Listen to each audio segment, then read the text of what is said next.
So, ladies and gentlemen of the jury, I know that we, just before the break, heard audio recording of a telephone call between the defendant and Ray Caron.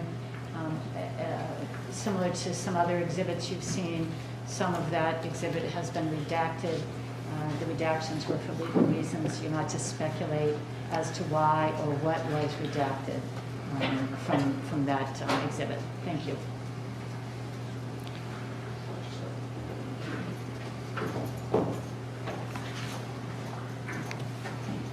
Sir, can you raise your right hand, please? Do you solemnly swear the testimony you're about to provide this court shall be the truth and the pains and penalties of perjury?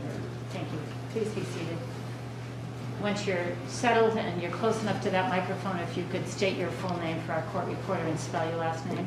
Jamie Timbas, Timbas. Thank you. And Mr. Timbas, because we're wearing masks, it's somewhat harder to hear, so I'm going to ask you to keep your voice to a higher level than you'd normally do. Thank you.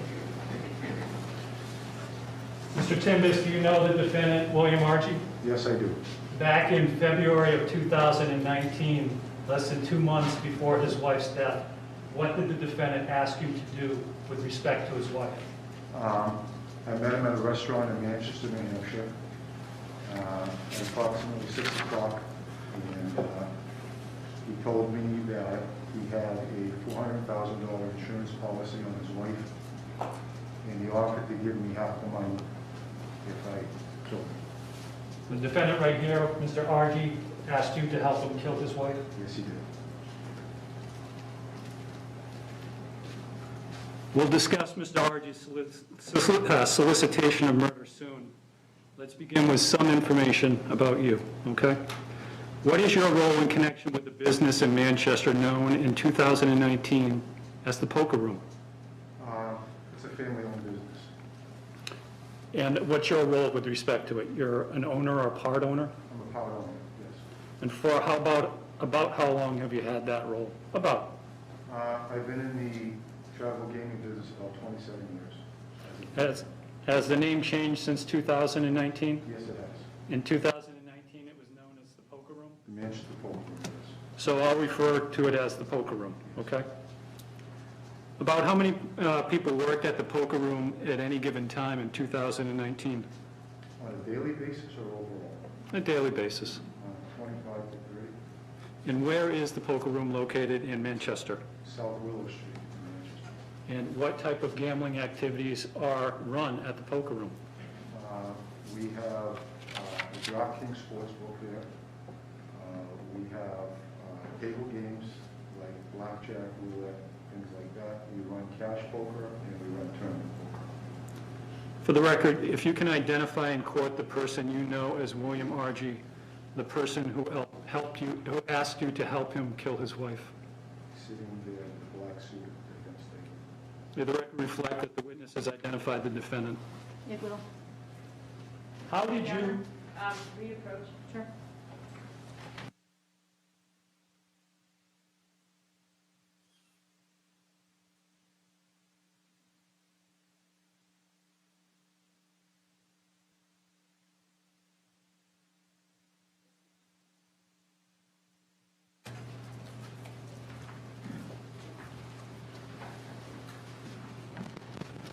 How did you come to meet and know Mr. Argie, the defendant?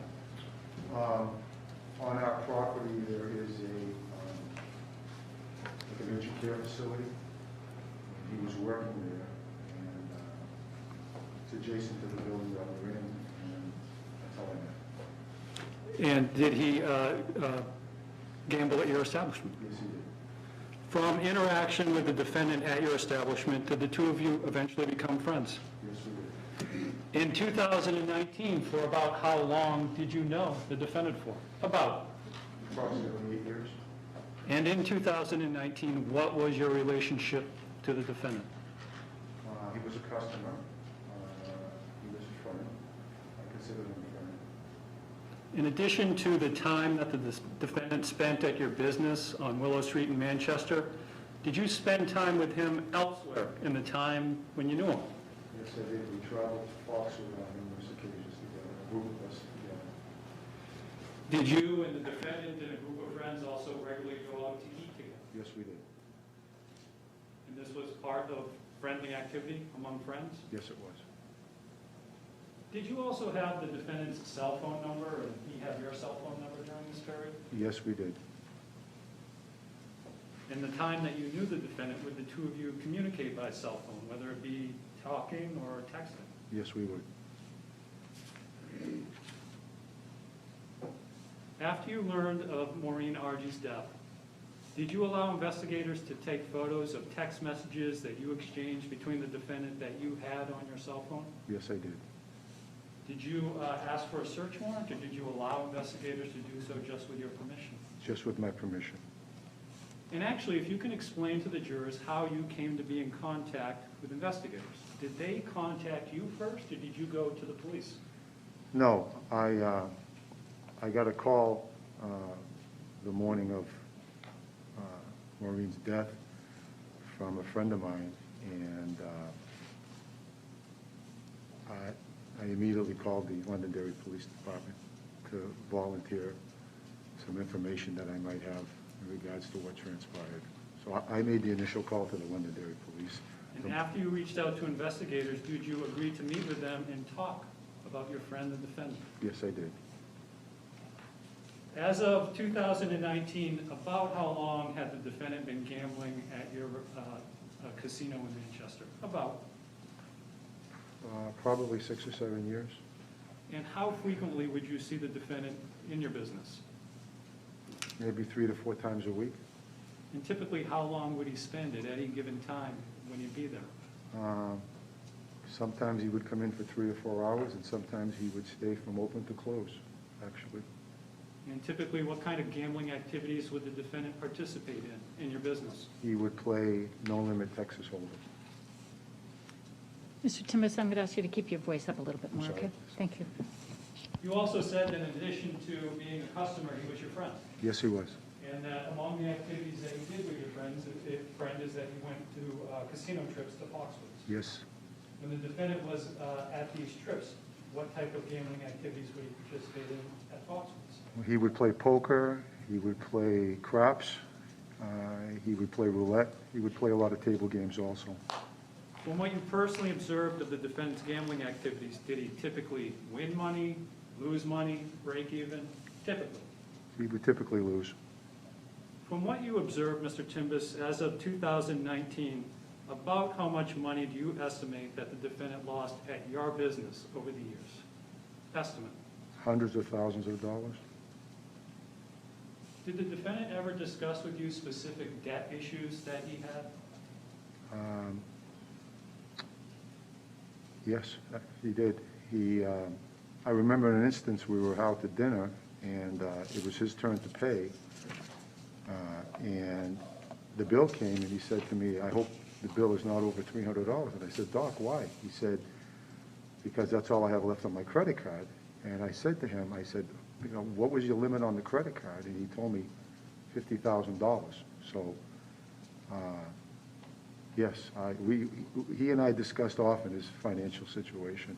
With respect to this particular conversation that you shared with us, the $50,000 outstanding credit card debt, when was that conversation, or about when was that conversation in relation to his wife's untimely death?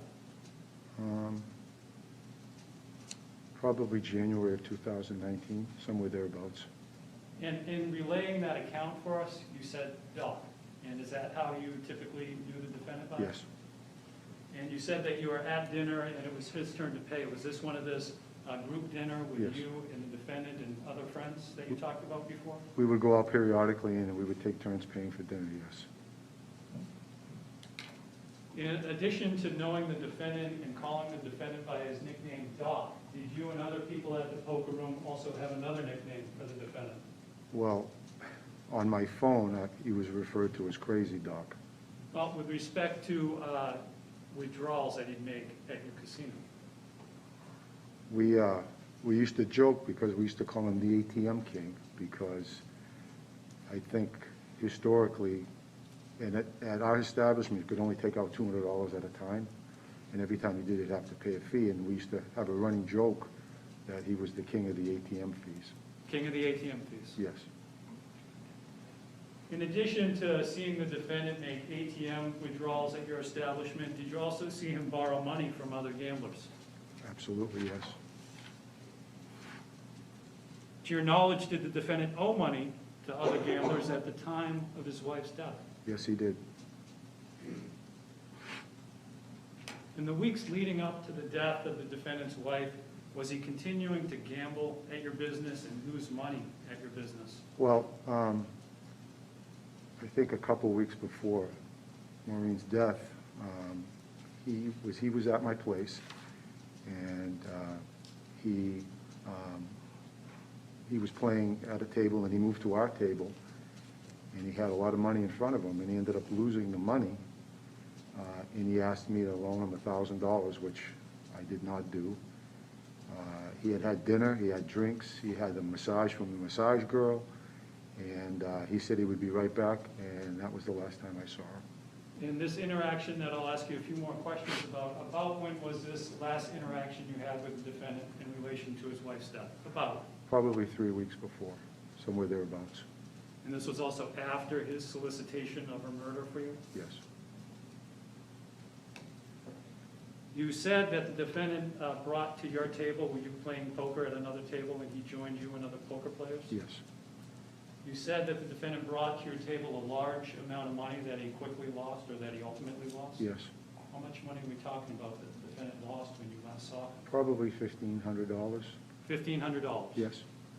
And you also said when the defendant left, he had not paid certain bills for your establishment? He did not pay for his meal or his drinks, or he had the massage girl come over for a time, and he did not pay her also. In addition for not paying for these various services and goods at your establishment, in addition to losing about $1,500 by your estimation, did you also see at this time the defendant borrowing money from other gamblers? Yes, I did. I know of 2 people that day that he borrowed money from. And you said that he also asked to borrow money from you, Correct. and you told him no. Yes. And that was the last time you saw him? That was the last time I saw him.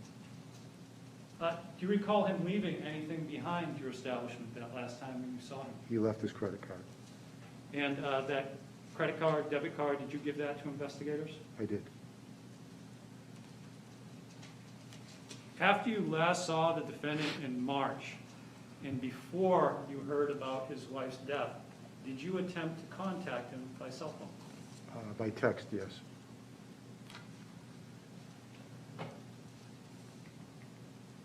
So I want to show you entries on State's Exhibit 43. This is a chart that the jurors have seen before. It's a cell phone communications chart, and this is for the cell phone of the defendant. And it shows on March 29th, 5 separate text messages sent to his cell phone from a number 603-854-0209. And March of 2019, was that your cell phone number? Yes, it was. And what in substance were you texting the defendant about when you sent him these various text messages? I was unhappy with him that I had found out that he was playing at other rooms, specifically Chasers and other rooms, and that he had borrowed money from customers of mine that were asking about him, and I was upset that he was playing in other places, and he had walked out on his obligations at my place. I was annoyed about it. And you made that very clear in your text messages, right? I did, yes I did. And again, those text messages, you shared those with investigators and allowed them to photograph them, right? Yes, I did. Were you able to contact the defendant by cell phone, or did he respond to any of the text messages that you sent him on March 29th? He did not. Was that unusual? Yes, it was. And how was that unusual?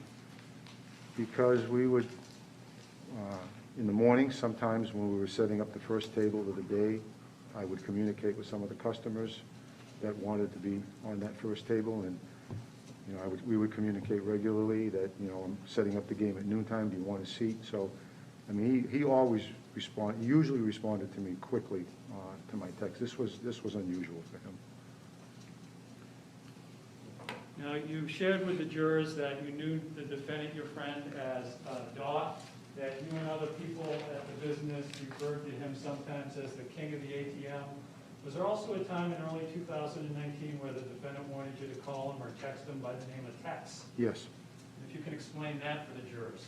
Well, we have a thing called Poker Atlas where you can either call in, it's a service that we provide to our customers to reserve a table, seat at the table. If you want to sign up for a tournament later on in the day, you can sign up for the tournament.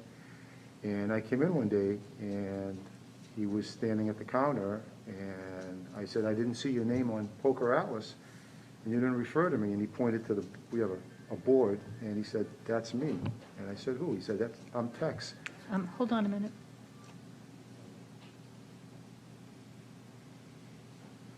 Thank you. Okay, I'm sorry, you can resume. And I said, who's Tex? He said, well, my wife has found out how to chime into Poker Atlas, and that's the name I want to go under from now on so she doesn't know that I'm here. In recounting that story for us, you told us that the defendant talked about his wife had gotten into his Poker Atlas application. So you knew that he was married? I did. Did you ever meet the defendant's wife? I never did, but on occasion she would call and ask if he was there. I'm sorry, we can't go into any conversations that you had, but you never physically met his wife. I never did. I'm sorry. Did the defendant often talk about his wife and his marriage to you and to others while you were present? Constantly. Generally, when the defendant spoke about his wife and his marriage, was it positively or negatively? It was negative. And we'll get into what you recall the defendant saying about his wife and his marriage shortly. But first I want to return to what we began your testimony with, Mr. Timbas, and that is the defendant asking you to help him kill his wife. About when did that solicitation occur in relation to his wife's untimely death? Well, it was the day before Valentine's Day, so it was February 13th. And where did that conversation occur? At an Italian restaurant in Manchester called Piccola's on Elm Street in Manchester. So this was a face-to-face encounter between you and your friend, the defendant? Yes, it was. And how was that decided as the meeting place? That's where we went there often, and he had texted me, and I parked in the back, and he had parked in the front, and I walked in the back door. He was sitting at the bar, and we sat there for a little bit. We had a drink, we had something to eat, and that conversation transpired. Now, you had told us before that as part of your assistance in the case, you allowed investigators to photograph certain text messages that you had on your phone, right? So I want to show you State's Exhibit 48. And these are text messages that were recovered from your phone, and you've seen these text messages before, haven't you? And these text messages, they're dated Wednesday, February 13th. We have one, it begins, meeting you there, yes, I'm here, and then where? And these series of 4 text messages, did they relate to that solicitation of murder that the defendant asked you about? Yes. Were those the text messages that got you and him at the restaurant together? Yes. And that's documentation, right?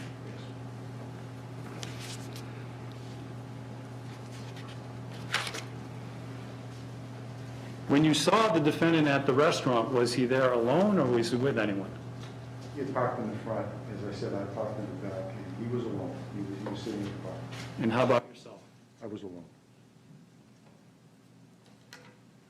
At some point in time, you had met the defendant, you two sit down. Does he explain to you why he wanted to meet you? Beforehand or when we sat down? When you sat down? Conversation quickly went into why he wanted to meet with me, yes. And if you can explain to the jurors or relate to the jurors what that conversation entailed. He's told me, as I said, that he had a $400,000 insurance policy on his wife, and I asked him if she knew about the policy. He said no, and he said, I'll give you half of the money if you help me kill my wife. And I said, Doc, please don't talk crazy to me. He said, no, I'm serious. And I said, please, I'm not interested. I don't want to have this conversation. And then he said, if you can find me a hitman to do it, I will give you a piece of the insurance money. And can I repeat what I said to him? So we're all adults, and I've said the word fuck in front of the jurors before, so let's talk about what was said during this conversation. I said, are you out of your fucking mind? I said, I don't want to have this conversation. I want nothing to do with this. I said, I really don't want anything to do with this. But that was my response to him. At this meeting, and this was a meeting that the defendant arranged, right? Yes. Did he say why he wanted his wife dead? Yes, I hated her, that he was in financial problems, and that just he hated her, he just wanted her dead. He kept talking about, I need the money, I have the money, more financial than anything. How did the defendant respond when you told him that you wouldn't help him and you wouldn't help him find a hitman? Conversation ended for a moment, and we had a drink, had a little bit to eat, and he asked me again. He started to ask me again, and I said, Doc, I don't want to fucking hear it. I'm not having this conversation with you. You need to stop this. And that was the end. He did not bring it up again. Later during this same meeting and conversation, did the defendant try to walk back his attempts to solicit murder with you? Yes, he was basically saying that, and I was just kidding, I'm not serious. And I said, I remember saying to him, I said, your wife doesn't know that you have an insurance policy on it? He said, no, she does not. But he tried to make light of it. He had been drinking. I think he'd been drinking before he got there. Now, in that meeting that the defendant arranged with you in February, were the reasons that he gave for asking you to help kill his wife or find someone to kill his wife, was what he said consistent with statements that he had made in the past and afterwards about his dissatisfaction with his wife and his marriage to her? Yes. So let's turn to other comments that you recall the defendant making about his marriage and his wife. Let's start with the marriage. What do you recall some of the remarks the defendant making about his marriage? Well, he felt that his wife was not proportionally earning the same amount of money he was, and he was upset about that.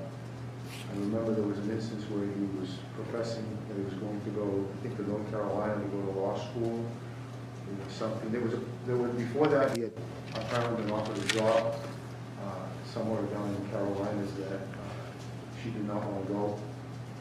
And he used to talk to me about going. I said, how are you going to leave your children behind? But he was upset with her because she did not want to go to wherever it was a job opportunity. And he felt that she did not condone his gambling, and it was an ongoing issue between the two. What the defendant would talk to you directly and what you would overhear him saying about his marriage, was that a once-in-a-time conversation or something that he'd say seldom or something that he'd say regularly? Very regularly. And again, for about how long had you known the defendant for? 7 or 8 years.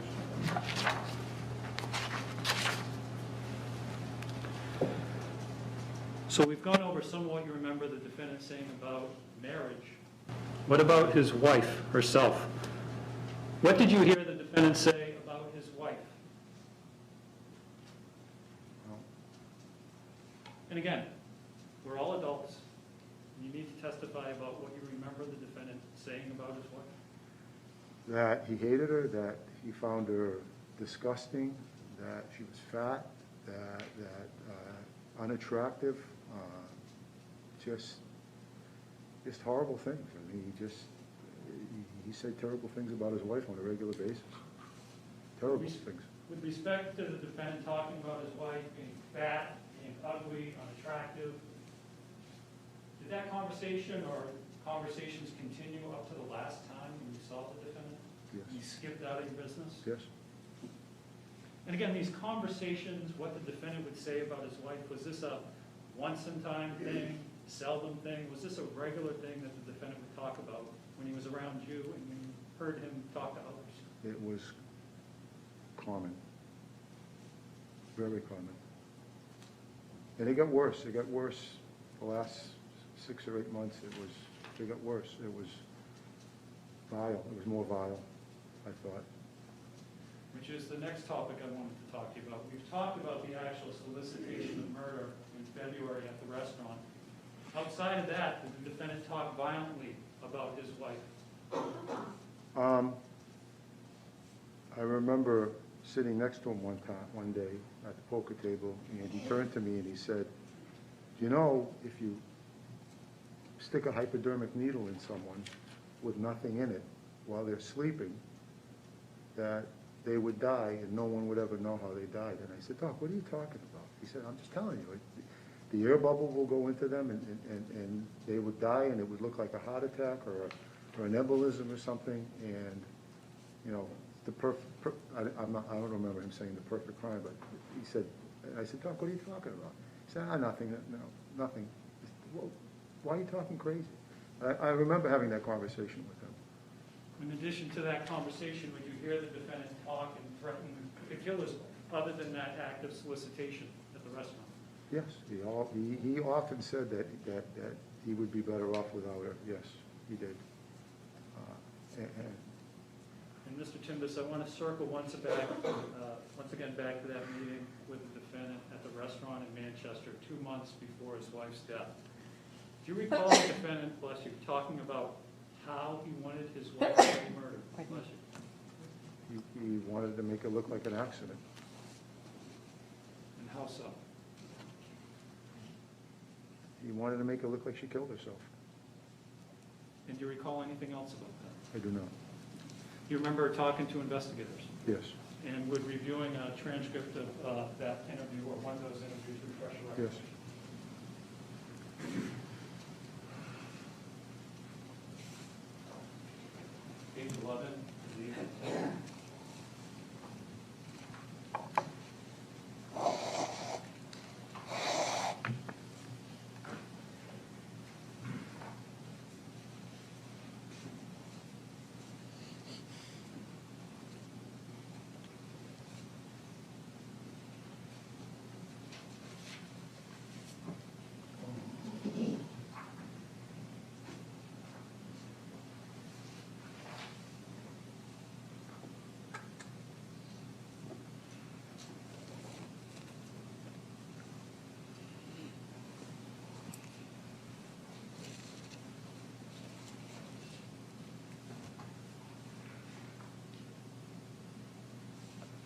Sorry, page 11.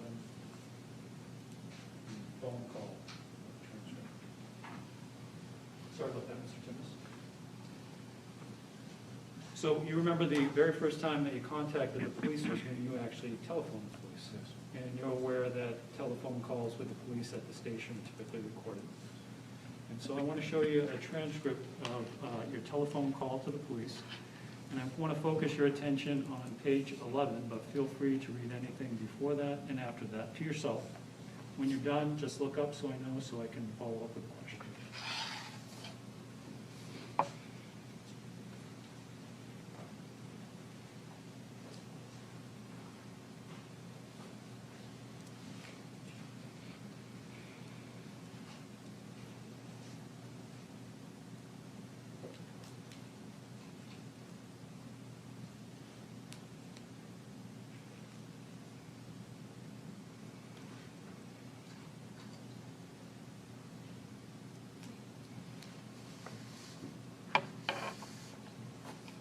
Does reviewing that refresh your recollection as to what else the defendant said? Yes. How he wanted his wife's murder to look?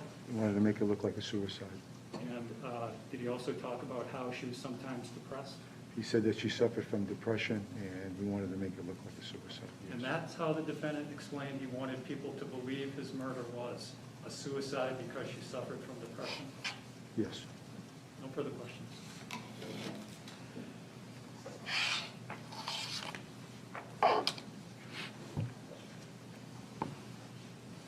Any cross-examination?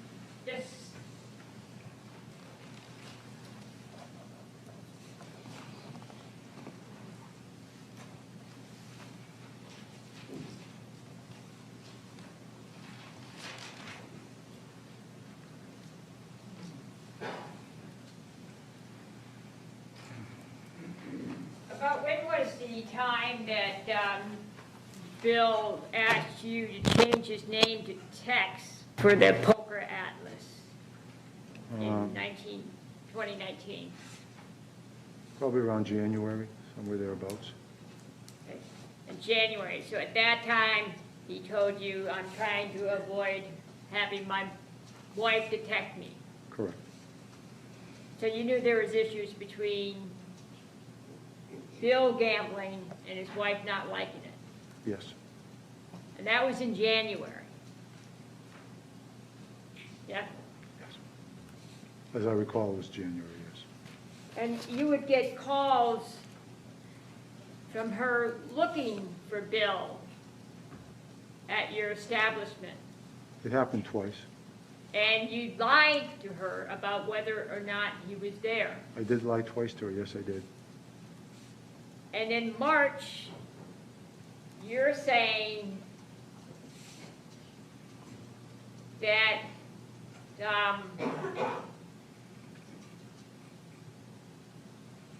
so you knew he was avoiding her in January. You lied for Bill to avoid this woman. Bill had been running his mouth about how he felt about his wife, venting and exaggerating, right? Well, I would object, the witness didn't. I'll rephrase the question. Okay, so you knew about the problems in the marriage, about the fact he was gambling, correct? In the Yes. spring of 2019? Yes. And it was before the spring of 2019 that there was tension between Bill and his wife. Is that fair to say? Yes.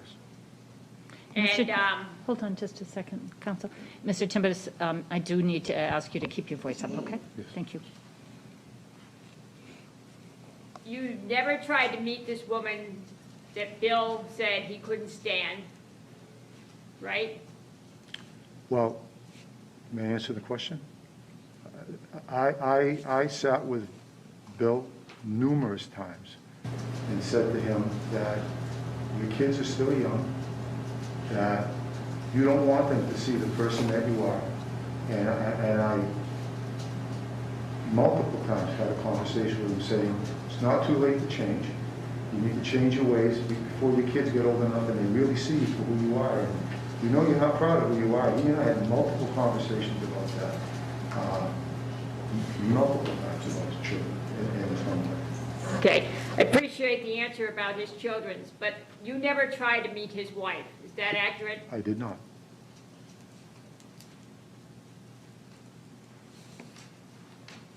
And it's fair to say when people come to your establishment, they sometimes come to get away from the real world.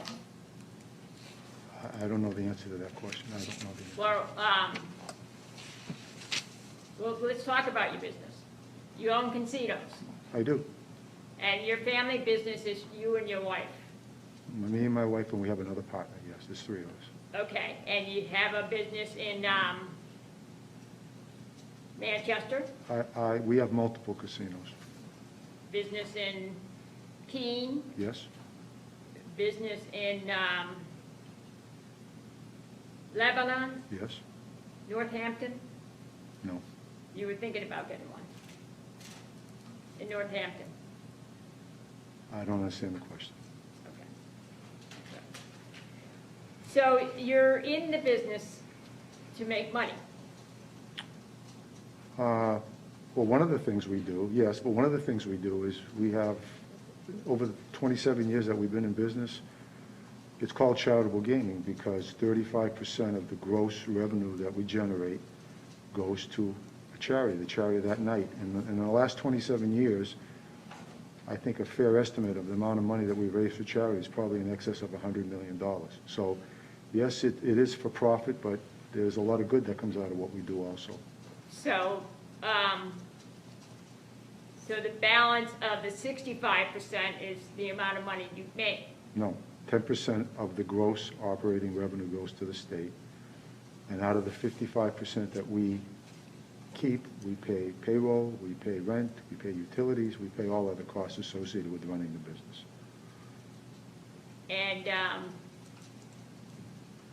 by the way, the charitable giving is required by law. Yes, it is. You wouldn't be able to run the business if you didn't give it to charity. We are licensed under the New Hampshire State Lottery, and that is the requirement of operating these facilities, yes.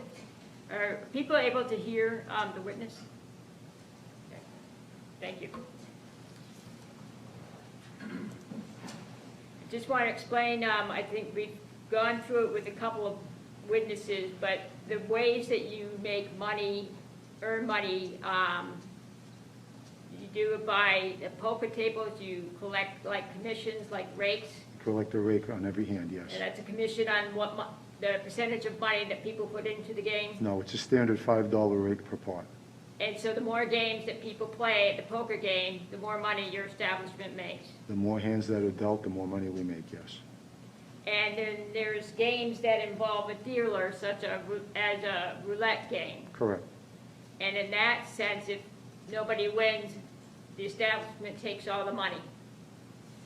The players play against the house. We bankroll games like roulette, blackjack, things like that. And if the house wins, we win. If the house loses, we lose. Because that's one more way that you make money is you win when all the customers lose, right? Hopefully, at times, yes. And then do you have slot machines there? We have- Judge, I would object at this point because where's the relevance now? I haven't objected to this point, but I don't recall there being any testimony that Mr. Argie was playing slots. I'm just establishing the type of business he runs. You've been going into poker Sure, games. I'll allow a little bit more, but I agree that it'll become irrelevant soon. And you have slot machines? They are not slot machines. And what are they? They're called Lucky 7 machines. And they're based on bingo, because we have a bingo operation there also, and they're bingo-based electronic pull-tab dispensers. They are not slot machines. But it's money that you put in the machine, Yes. and sometimes you get money back, but most times you don't. I can't agree with that. Well, how much money does your establishment make over a month on these machines? Objection, relevance. I'll try to weave it in later. Okay, sure, thank you. A couple more things that you earn money off, drinks and food. Yes. And the establishment is designed to encourage players to stay. Yes. The more games are played, the more money is changing hands. Yes. So you've known Bill for a number of years. Yes. You know him to be a poor gambler, At times, yes. and he kept playing. He did? He was a gambling addict. Yes. And you would keep encouraging him to play. No. Well,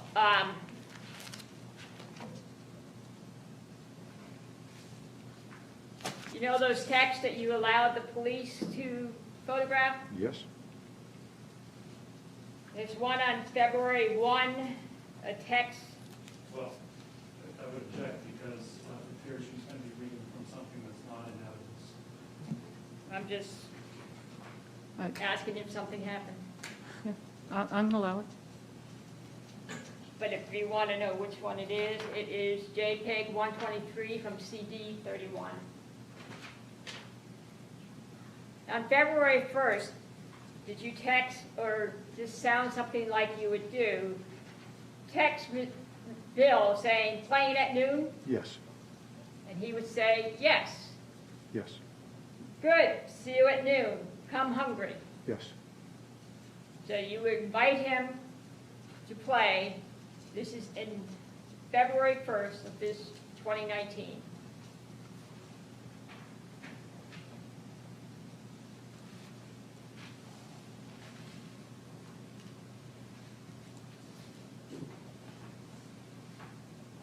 So I'm going to show if the text says change from doc to text, so wife don't see, and you reply, okay. Does that sound familiar? Yes, And that, if I said that that occurred in February, does that sound about right? yes.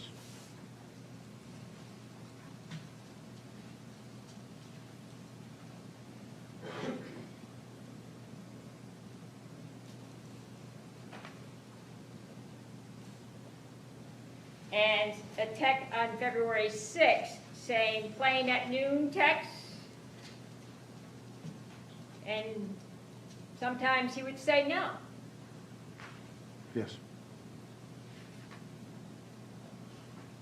Sometimes he would say, I'm dealing with some stuff at the house. possibly, yes.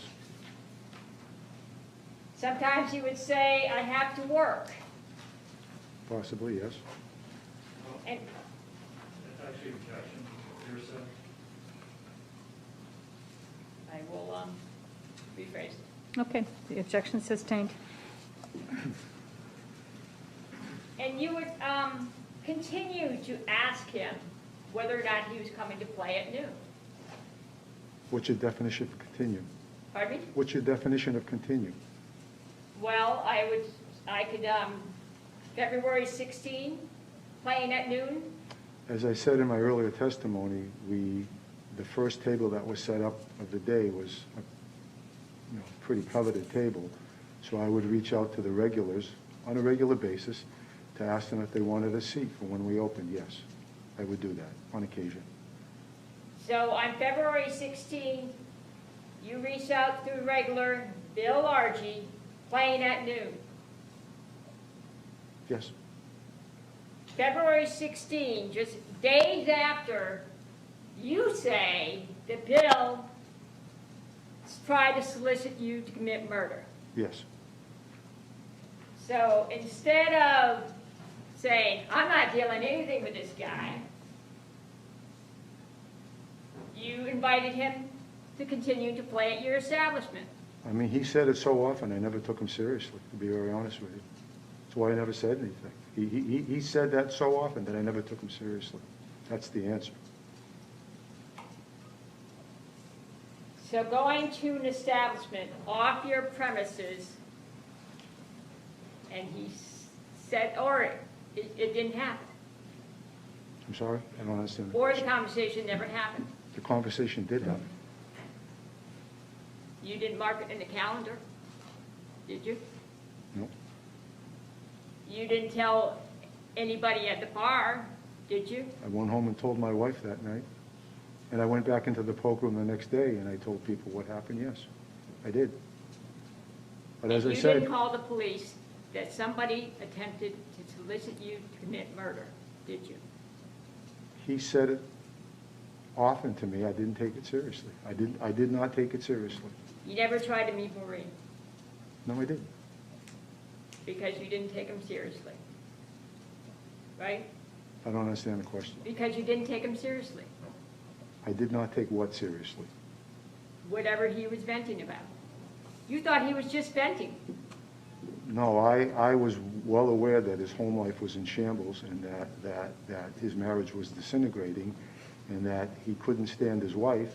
But did I take the fact that he asked me or mentioned on multiple occasions that he was going to kill his wife? No, I didn't take that part seriously. But the rest of it, I did take seriously. Yes, So I you did. took seriously that his wife was concerned about his gambling addiction. Did I take that seriously? Yeah. Yes, I did. But you continued to invite him to your establishment. Yes, I did.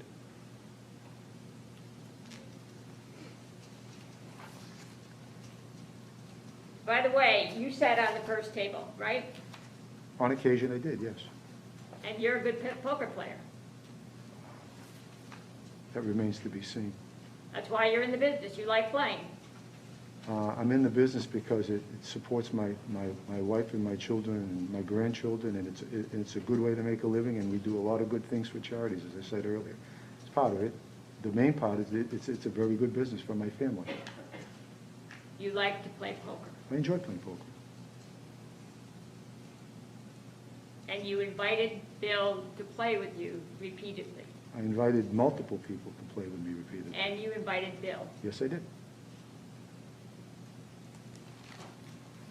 of the success of your business is due to your reputation, right? I don't understand the question. Well, you talk about the amount of money that goes to charity, correct? I don't understand the correlation.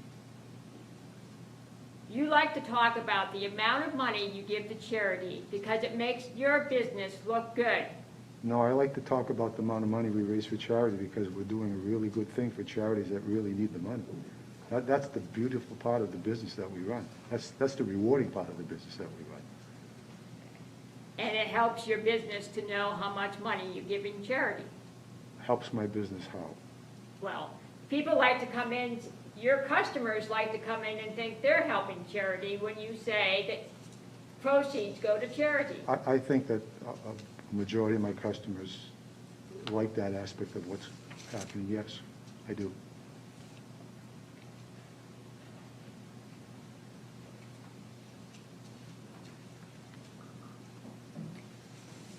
And you were saying that, by the way, in addition to gambling a lot, you say Bill drank a lot? Yes, he did.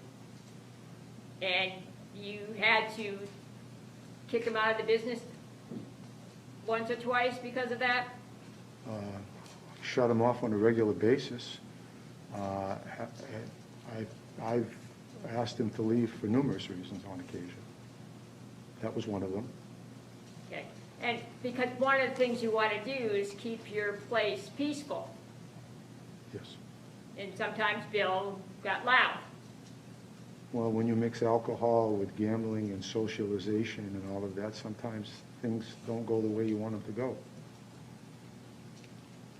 And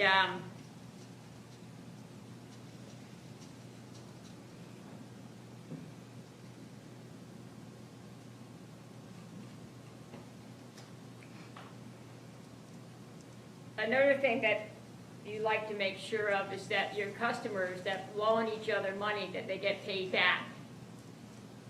I don't understand the question.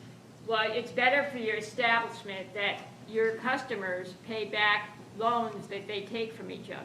I encourage all my customers not to loan anyone any money, and I have never loaned anyone any money in any of my casinos. It's a terrible practice. And when you found out that Bill was gambling someplace else when your customers were out of money, you got angry. I wasn't angry. I was annoyed. I was disappointed. And then I was a little angry, but it was more so for the restaurant, the waitresses, the massage girl. But it was a regular occurrence that he was borrowing money from people. It happened all the time. By the way, one occasion after Bill supposedly solicited you to murder, you invited him to go to Foxwood. Yes. As I said earlier, he said it so often that I never really took it seriously, unfortunately.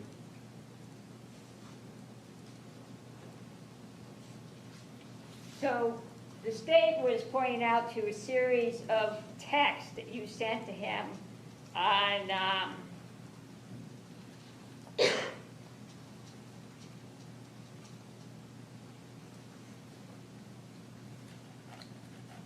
I believe it's March 29th. Remember when the state was showing you Yes. a list of texts? Somewhere around there, right? Yes. And it was the last time you tried to communicate with, It wasn't the last time I tried to communicate with him. The day that I found out. before Maureen died, was Yes. the last time? Yes. Okay. And after, when you found out that he was gambling someplace else, did you send a text that said, you know, you're a piece of shit? Yes. You owe everybody money in here, including my establishment, and you were at Chase, is playing high stakes. You're a fucking dog. I did send that text. You were just disappointed. Yeah, I was disappointed. I was annoyed. You were annoyed. Yeah, I was. And I will catch up with you. You are a shameful gambler. I have eyes in all the poker robs, and the next time that I hear you're in a poker room, I'm going to show up and it's going to be fucking ugly. Yes. That sound like something you would say? I did say that. I sent him that text. Because you were angry. I was annoyed. And that's the last thing on the text, and a few days later, you heard about the suspicious death in Londonderry. Yes. And the last message on your text was that ugly text. That was not my last text to him. And the next text you say, What did you do? You need to reach out to me. That's what I said. right, That was my last text to him. Yes. you immediately sent out when you heard the message, right? Yes. The news about the suspicious death. Yes. And you didn't wait for officers to come, you went to the officers. Yes, I did. And you told them about a so-called solicitation. It was not a so-called solicitation. It was a solicitation. I felt terrible.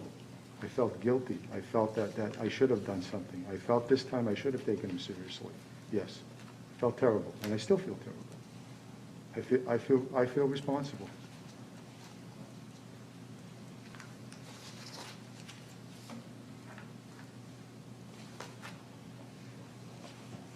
And you were able to explain your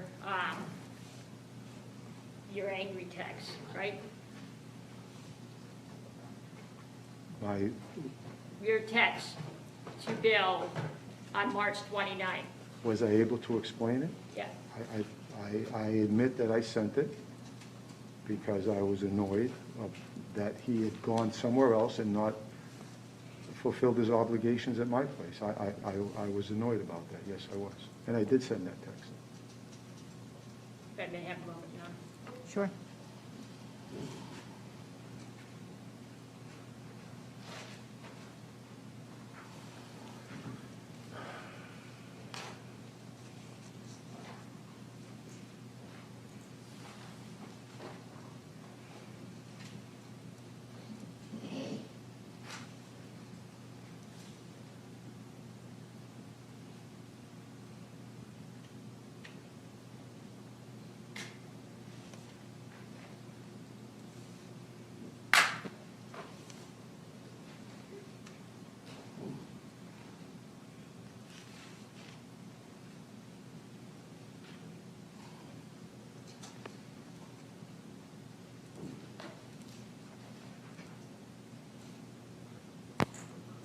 I have nothing further.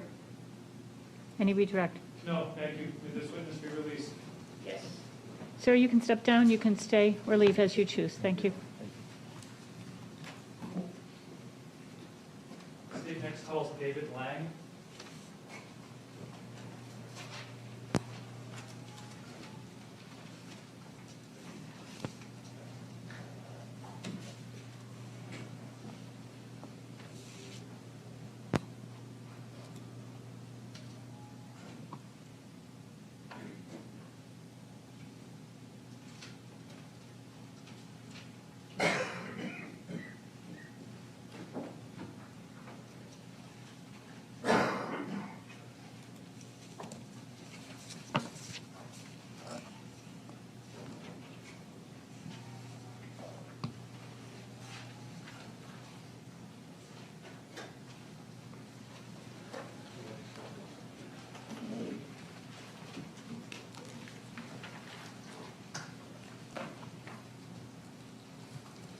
So would you raise your right hand, please? Do you solemnly swear the testimony you're about to provide this court and jury shall be the truth under the pains and penalties of perjury?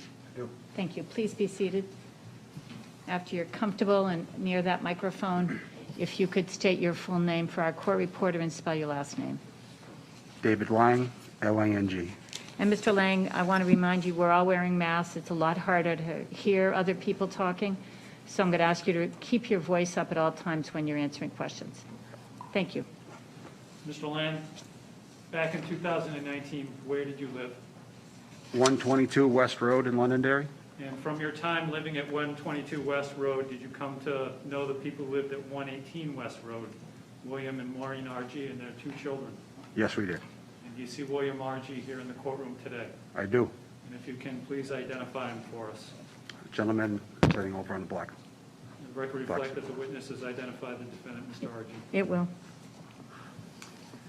Mr. Lang, soon after you learned of Maureen Argie's death, did you speak to the police by telephone?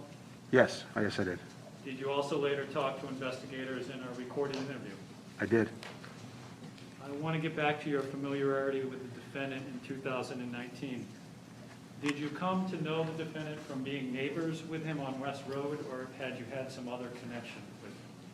No, we met them because we were neighbors. Yep. Did you ever accompany the defendant when he was gambling or spent time with any of his gambling associates? I did not. Did you participate in an intervention held by the defendant's friends and family members in the spring of 2018? No, I did not. Even though you didn't participate in that intervention, were you made aware that such an intervention occurred? I was. And how were you made aware of that intervention? Who told you about it? Bill had told me about it a few days after it happened. And what do you recall the defendant telling you about that intervention? It happened to his surprise, and it upset him a little bit about it. Did the defendant express any feelings towards Maureen regarding that intervention? He was angry. Angry at Maureen? Yes. You recall him using the word setting him up? Yes, I do. So I have a calendar up on the screen. This is an exhibit that the jurors have seen multiple times before. For the record, it states Exhibit 91. I want to direct your attention to the week before Maureen Argie's death. And specifically, I want to turn your attention to Wednesday, March 27th of 2019. Did you see the defendant that day? Yes, I did. And where did you see the defendant? He had come to my house. Was that an expected or a planned encounter that you had with the defendant that Wednesday before his wife's death? No, it wasn't planned. What was the defendant doing at your house that Wednesday? He had come over to use my printer. And did he explain why he wanted to borrow your printer? Yep, he was in the process of selling the house, if I recall, and needed to print out some papers in regards to that. While the defendant was at your house that Wednesday before his wife's death, did he talk to you about various matters that were going on in his life at the time? He was telling me about his divorce, or the pending divorce. Was this just a few-minute conversation that the defendant had with you, or was it longer? It was longer. Was among the topics discussed by the defendant with you that Wednesday financial problems that he was having? I believe it was, yes. And what do you recall the defendant telling you about financial problems? They were behind on some payments for his car, one of the cars, I believe, and they were behind on a few mortgage payments as well. Do you remember the defendant talking about bankruptcy? Yes, I do. And what do you recall the defendant talking to you about with respect to bankruptcy? I cannot recall that at the moment. But you do recall talking to investigators, right? Yes. And you willingly spoke to investigators in this case, right? Yes. And would reviewing a transcript of that interview with investigators refresh recollection? Yes, sir.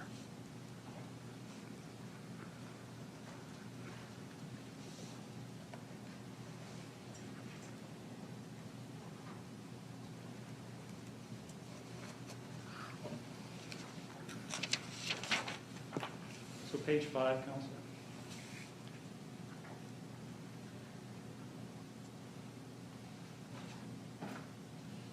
I may approach, right, sir? You may. So, Mr. Lang, I'm showing you a transcript. It says interview of David Lang on June 18th of 2019. And what I'm going to ask you to do to yourself is read page 5, but feel free to read anything before then and after then. I'd like you to focus on 5, but feel free to read whatever you wish. Read it to yourself. When you're done, please look back over to me so I know and I can follow up with some questions.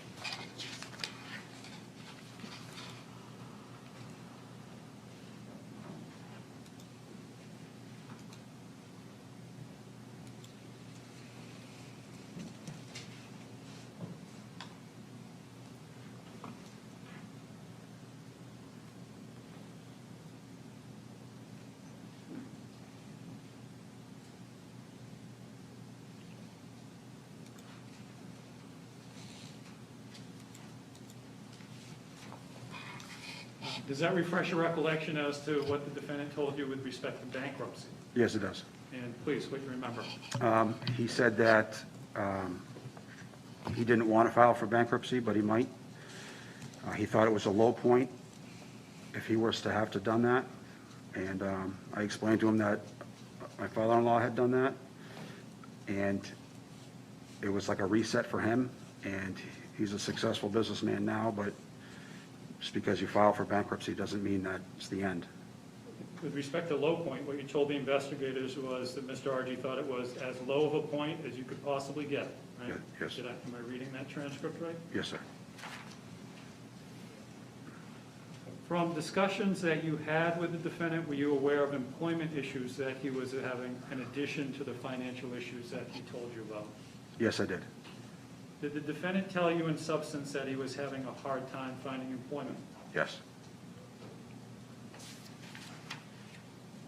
Also, while the defendant was at your house on March 27th, a week before his wife's death, did he talk to you about the state of his marriage to her? He said that they were in the process of a divorce, and it was very upsetting.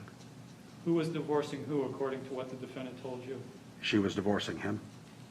And what about with respect to the house and the divorce? What do you recall the defendant saying about that? They're going to have to sell the house, and that's why he was over. And do you recall in substance what the defendant said with respect to his position with the house? Well, he didn't want to sell it. Do you recall anything else? No. So you have your transcript in front of you, so I'm going to ask you now to look at page 7 and review page 7. And again, feel free to review whatever you wish before then or after then. And when you're done, look up and I'll have a follow-up question or two.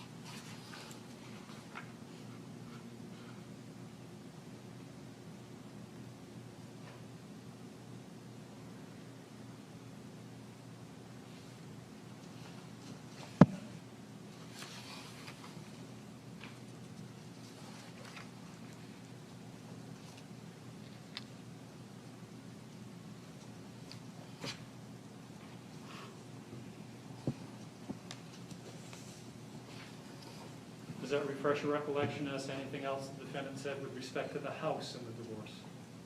That he had been kicked out prior? Is that what you're asking, sir? Well, my On page question 7? right now, I have to limit it. Does that refresh your recollection as to anything else the defendant said with respect to the house and the marriage? If it does, it does. If it doesn't, it doesn't. Yes, it does. Okay. And what else do you recall? That he had been kicked out for a short amount of time prior to this? Well, actually, let me just, I'll impeach you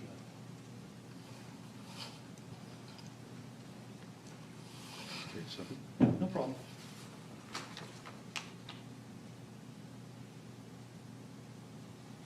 Isn't it, my statement is accurately. He said, the defendant said, you know, not great about how he's doing. You know, she's kicking me out of the house. Isn't this what you relayed to investigators? Yes, sir, it is. And with respect to who was kicking the defendant out of the house, who was kicking him out of the house, according to him? Maureen. In 2019, for about how long had the defendant been living at 118 West Road? It's about 10 years, I believe. The defendant told you the Wednesday before his wife died about financial problems that he was having, that his wife was divorcing him and kicking him out of the house. According to what the defendant told you, did he want to sell the house? No, he didn't want to sell it. And who did he blame for having to leave the house? He blamed Maureen. What were the living arrangements to be if the family home was being sold, according to what the defendant told you that Wednesday before his wife's death?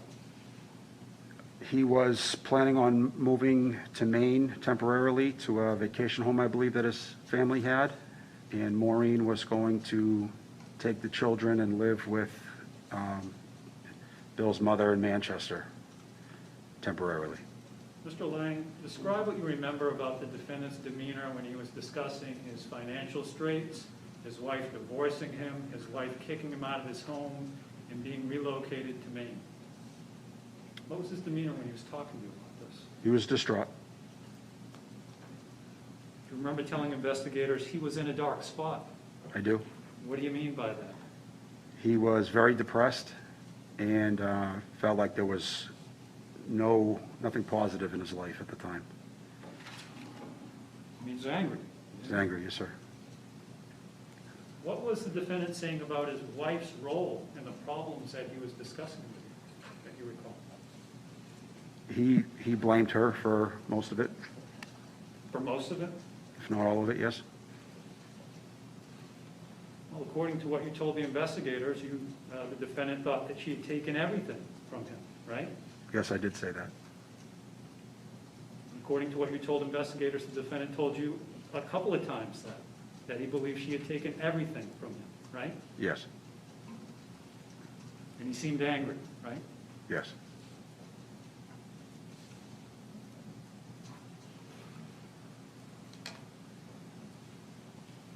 Mr. Lang, in addition to what the defendant told you that Wednesday before his wife died, financial issues, divorce, belief that his wife was kicking him out of the house, taking everything from him, did he also directly threaten to take his own life? He did, yes, sir. What did he say to you in substance with respect to that? He said that he had a gun at his house and he could go over at any time and shoot himself in the head. Had the defendant ever spoken to you like that before in the roughly 10 years or so that you knew him? No, Was the defendant's demeanor still angry when he talked about taking his own life? yes. And did he explain to you why he would take his own life? He said that he wanted to show Maureen the same pain that she was giving him. He wanted to inflict pain on his wife, right? Yes. And that's what he told you, the defendant. And this again was the Wednesday before his wife died.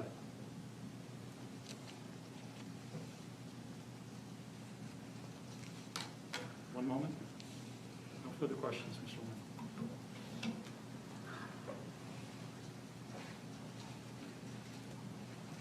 Any cross? Yes, 2 questions. Good afternoon, Mr. Lang. Good afternoon. So the Argies over the 10 years, Yes, your kids would play with each other? yes, Bill would come over and share a beer with you? often, yes. And in that time, is it fair to say that you knew Bill better than Maureen? Yes, it was. And that's because Maureen was quieter? She was quiet, yes? And when she joined you guys, she was quieter than Bill? Yeah.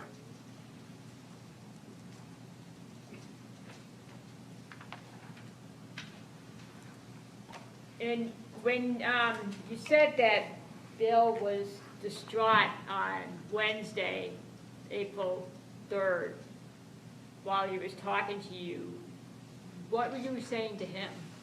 I believe the witness referred to Wednesday, March 27th. Thank you. Were you responding to his statements? You don't have to say what, but, Yes, and was he listening to you? I didn't have a whole lot to say. I was letting him talk. I felt that's what he needed. Okay. And, thanks. Any redirect? Okay, and may this witness be excused by both sides? Yes. Attorney Nye, you all set? Yes. Thank you, sir. You can step down, you can stay or leave as you choose. Thank you.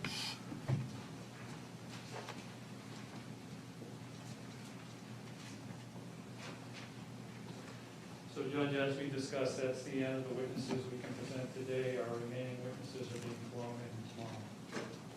Okay. So, ladies and gentlemen, that's it for today. We will resume tomorrow morning at 9 o'clock. And the state, I believe, has two final witnesses to call in their case. So we might, the case might finish up sooner than we had earlier anticipated. Please continue to keep an open mind and keep all of my instructions in mind. Moving forward, if anything comes up, please let me know. Thank you. All right.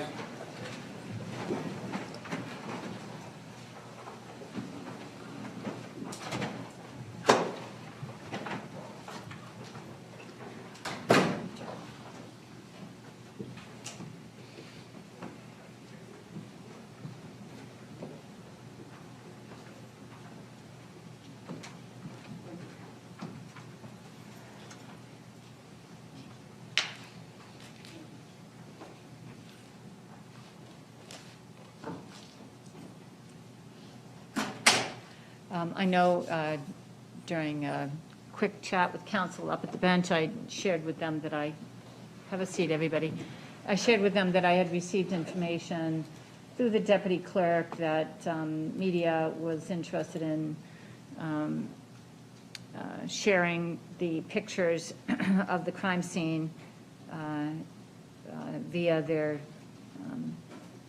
disbursement of information about this case. I indicated I wanted to get input from counsel. If you're prepared to say something today, that'd be appreciated. If you want to wait and chat with me tomorrow morning, that's fine as well. So I may have misunderstood, Judge. Were they seeking copies of the photos in order to possibly publish unredacted, or was there any discussion with respect to that? I thought on the bench you said something about Maureen Argie's image being blurred, but maybe I was mistaken on that. Sure. As I explained, because this is, for whatever reason, a triangulated conversation, I did not get the information directly from the media source. I don't know. I wondered about that. There was a suggestion, I think, but I certainly could obtain more specific information as to what their intent is. So I think that factor, frankly, we rely on that factor substantially before we have substantive input together. Okay. I know nothing else to add. Okay, sure. Well, I'll see if I can get more specifics through the AOC contact, and we can chat prior to the start of testimony tomorrow. Okay? Thank you. Anything else you need to chat with me about? No. Okay. And counsel, I know I had, in terms of the jury instructions, tomorrow morning, if you could let me know. That's an easy insert, but I do need to know whether or not you want me to provide the standard instruction about defendant statements. Will do. Thank you so much. Have a nice night. All right.